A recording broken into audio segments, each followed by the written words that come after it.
Love, love is a verb, love is a doing word, fearless on my breath.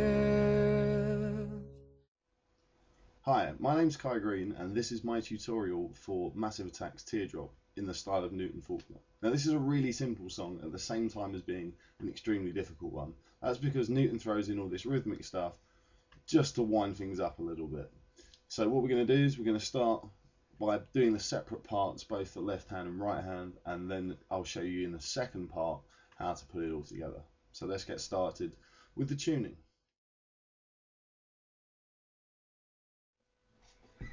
Okay, so with the tuning, it's a little bit strange because it's part way between standard E tuning and open D tuning. So what we're going to do is you're going to take your bass E string and tune it down to a D. Then your A string, you're going to tune down to a G. Your D string and your G string stay exactly the same. And then what you do with the B string, you're going to tune it down to an A.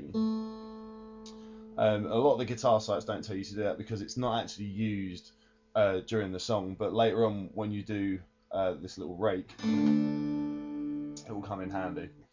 And then your high E string is tuned to a D.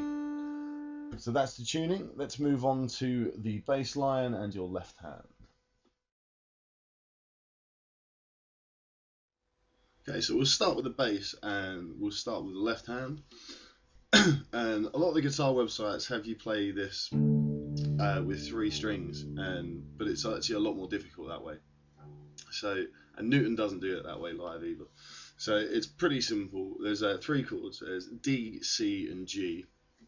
And the way that you do this is you play the 2 D-tuned strings open.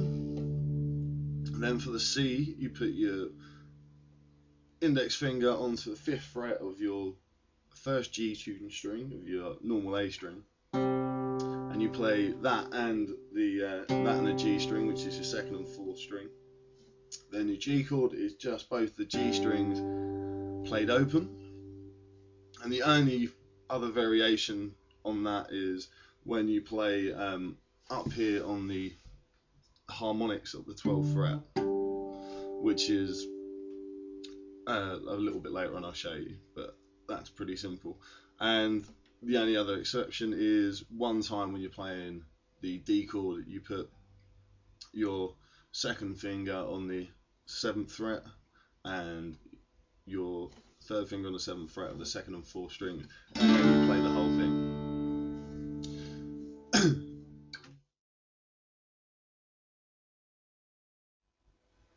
Okay, so for the right hand on the bass, this is really simple.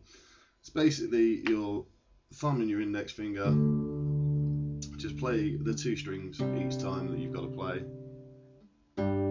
Pretty simple.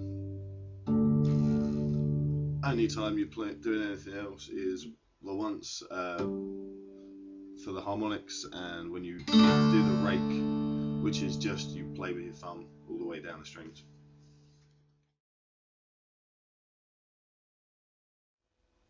Okay, so now we're on to the main riff, and again this is pretty simple.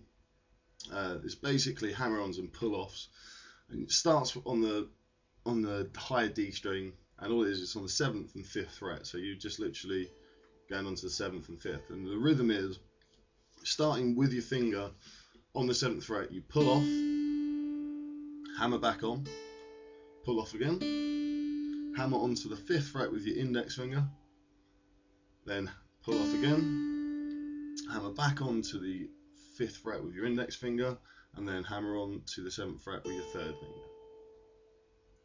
So faster that goes, and all you do is you keep doing that, and that's the main rhythm of the song. So you just literally the whole way, pretty much the whole way through the song, going to be going.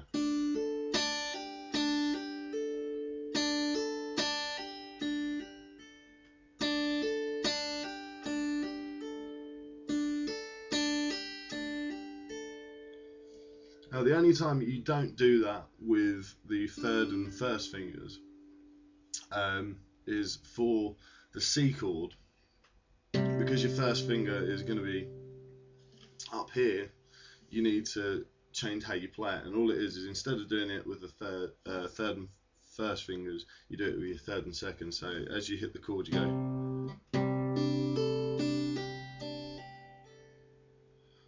And then when you change off onto the G chord, you go back to the third and first fingers.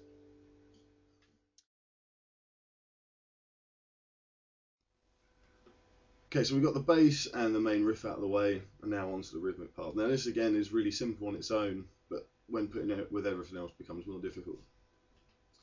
Now the main rhythmic stays the same throughout it, and it's just 3 taps with the bony part of your palm up here, just above your sound hole, and then with your ring finger and middle finger, you're tapping onto the scratch guard down here. So it's 3 up here, and then 1 down the bottom.